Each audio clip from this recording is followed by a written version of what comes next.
Hi guys, welcome to our channel dream wheels Kannada. ಇವತ್ತು ನಾವು ನೋಡೋಕೆ ಹೋಗ್ತಾ ಇರ್ತಕ್ಕಂಥ ಟಾಪಿಕ್ ಬಂದು how to increase the mileage a car. ನಿಮ್ಮ ಕಾರಿನ ಮೈಲೇಜನ್ನು ಹೆಚ್ಚಿಸುವುದರ ಬಗ್ಗೆ ನೋಡೋಕೆ ಹೋಗ್ತಾ ಇದ್ದೀವಿ. ಯಾವುದೇ ಕಾರ್ ಆಗಿರಲಿ, ಯಾವುದೇ ಫ್ಯೂಯಲ್ ಟೈಪ್ ಆಗಿದ್ರೂ ಕೂಡ ಆಗುತ್ತೆ, ಡೀಸೆಲ್ ಆರ್ ಪೆಟ್ರೋಲು. ನಿಮ್ಮ ಕಾರಿನ ಮೈಲೇಜನ್ನು ಸುಧಾರಿಸಲು ಅತ್ಯುತ್ತಮ ಮಾರ್ಗಗಳ ಬಗ್ಗೆ ನೋಡೋಣ ಮತ್ತು ಕಾರಿನ ಮೈಲೇಜ್ ಹೆಚ್ಚಿಸುವ ಸರಿಯಾದ ಕ್ರಮಗಳನ್ನ ತಿಳ್ಕೊಳ್ಳೋಣ.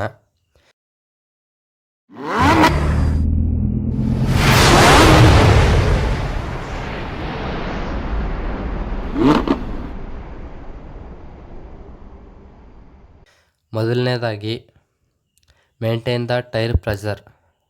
ನಿಮ್ಮ ಕಾರ್ನ ಟೈರ್ ಒತ್ತಡವನ್ನು ಸರಿಯಾದ ಕ್ರಮದಲ್ಲಿ ಕಾಪಾಡಿಕೊಳ್ಳಬೇಕು ಮತ್ತು ಆವಾಗವಾಗ ಟೈರ್ ಪ್ರೆಷರ್ ಚೆಕ್ ಮಾಡಿಸ್ತಿರ್ಬೇಕು. ಆದ್ದರಿಂದ ಮೈಲೇಜ್ ಇನ್ಕ್ರೀಸ್ ಆಗುತ್ತೆ ಅಂತಲೇ ಹೇಳ್ಬೋದು. ಕಡಿಮೆ ಇದ್ದರೆ ಮೈಲೇಜ್ ಡೌನ್ ಆಗುತ್ತೆ, ಯಾಕೆಂದರೆ ಇಂಜಿನ್ಗೆ ಒತ್ತಡ ಜಾಸ್ತಿ ಬರುತ್ತೆ. ಆದ್ದರಿಂದ ಸರಿಯಾದ ಟೈರ್ ಪ್ರೆಷರ್ ಒತ್ತಡವನ್ನು ನೋಡ್ಕೊಳ್ಬೇಕು. ಇನ್ನು ಎರಡನೇ ಟಿಪ್ಸ್ ಬಂದು ನಿಮ್ಮ ಕಾರಿನ ಎ ಸಿ ಬಳಕೆಯನ್ನು ಕಡಿಮೆ ಮಾಡುವುದು. ಯಾಕಂದರೆ ಎ ಸಿ ಬಳಸೋದ್ರಿಂದ ಪೆಟ್ರೋಲ್ ಆರ್ ಡೀಸೆಲ್ ಇದರಲ್ಲೇ ಅದು ಕೆಲಸ ಮಾಡೋದು. ಇದು ಜಾಸ್ತಿ ಎಳೆಯುತ್ತೆ. ಈ ಎ ಸಿ ಬಳಕೆ ಕಡಿಮೆ ಮಾಡಿದ್ರೆ ನಿಮ್ಮ ಕಾರಿನ ಮೈಲೇಜ್ ಈಗ ಕೊಡ್ತೋದಕ್ಕಿಂತ 30% ಹೆಚ್ಚಿಗೆ ಕೊಡುತ್ತೆ ಅಂತಲೇ ಹೇಳ್ಬೋದು. ಆದ್ದರಿಂದ ಎ ಸಿ ಬಳಕೆಯನ್ನು ಕಡಿಮೆ ಮಾಡುವುದು ಉತ್ತಮ ಅಂತಲೇ ಹೇಳ್ಬೋದು ಕಾರ್ ಮೈಲೇಜ್ ಇನ್ಕ್ರೀಸ್ ಆಗೋದಕ್ಕೆ. ಇನ್ನು ಮೂರನೇ ಟಿಪ್ಸ್ ಬಂದು ಯೂಸ್ ಗೇರ್ಸ್ ಕರೆಕ್ಟ್ಲಿ. ಗೇರ್ಗಳನ್ನು ಸರಿಯಾಗಿ ಬಳಸಬೇಕು. ನಾವು ಅರ್ಧ ಕ್ಲಚ್ ಹಿಡ್ಕೊಂಡು ಗೇರ್ ಹಾಕೋದು, ಕಾಲು ಕ್ಲಚ್ ಹಿಡ್ಕೊಂಡು ಗೇರ್ ಹಾಕೋದು, ಈ ಥರ ಎಲ್ಲ ಮಾಡಿದ್ರೆ ಗೇರ್ ಸರಿಯಾಗಿ ಬೀಳಲ್ಲ. ಫುಲ್ ಕ್ಲಚ್ ಹಿಡ್ಕೊಂಡು ಸರಿಯಾದ ಸಮಯದಲ್ಲೇ ಹಾಕಬೇಕು ಗೇರ್ನ. ಇದರಿಂದನೂ ಕೂಡ ಇನ್ಕ್ರೀಸ್ ಆಗುತ್ತೆ ಅಂತಲೇ ಹೇಳ್ಬೋದು. ಮತ್ತು ನಾಲ್ಕನೇದು ಬಂದು ನೀವು ಹೋಗೋ ಮಾರ್ಗವನ್ನು ಮುಂಚಿತವಾಗಿಯೇ ನೀವು ಹೋಗುವ ಮಾರ್ಗವನ್ನು ಯೋಜಿಸಿರಬೇಕು.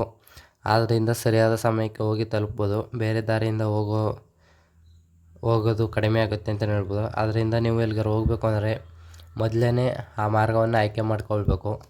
ಆದ್ದರಿಂದ ಕಡಿಮೆ ಸಮಯದಲ್ಲಿ ಮತ್ತು ಮುಂಚಿತವಾಗಿಯೇ ಹೋಗಬಹುದು. ಇದರಿಂದ ಕೂಡ ಮೈಲೇಜ್ ಇನ್ಕ್ರೀಸ್ ಆಗುತ್ತೆ, ಯಾಕಂದರೆ ಬೇರೆ ರೋಡ್ಗಳು ಸುತ್ತೋದು ಕಡಿಮೆ ಆಗುತ್ತಲ್ಲ ಅದರಿಂದ.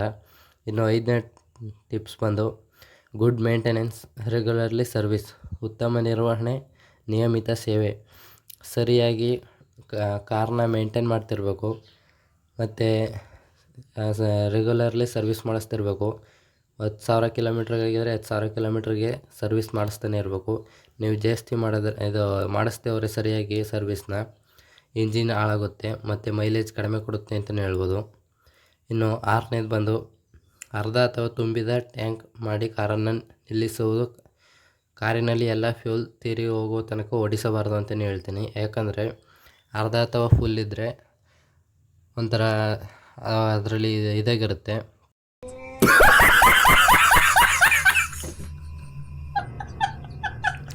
ಆದ್ದರಿಂದ ಕಾರಲ್ಲಿ ಅರ್ಧ ಅಥವಾ ಫುಲ್ ಟ್ಯಾಂಕ್ ಇರಬೇಕು. ನೀವು ಪೂರ್ತಿ ತೀರೋವರೆಗೂ ಹೋಗಿಸ್ಬಾರ್ದು. ಅರ್ಧ ಅಥವಾ ಫುಲ್ ಇದ್ದರೆ ಹೆಚ್ಚು ಮೈಲೇಜ್ ಕೊಡುತ್ತೆ ಅಂತಲೇ ಹೇಳ್ಬೋದು. ಯಾಕಂದರೆ ಅಲ್ಲಿ ಫ್ಯೂಲ್ ಜಾಸ್ತಿ ಇರುತ್ತಲ್ಲ ಅದರಿಂದ.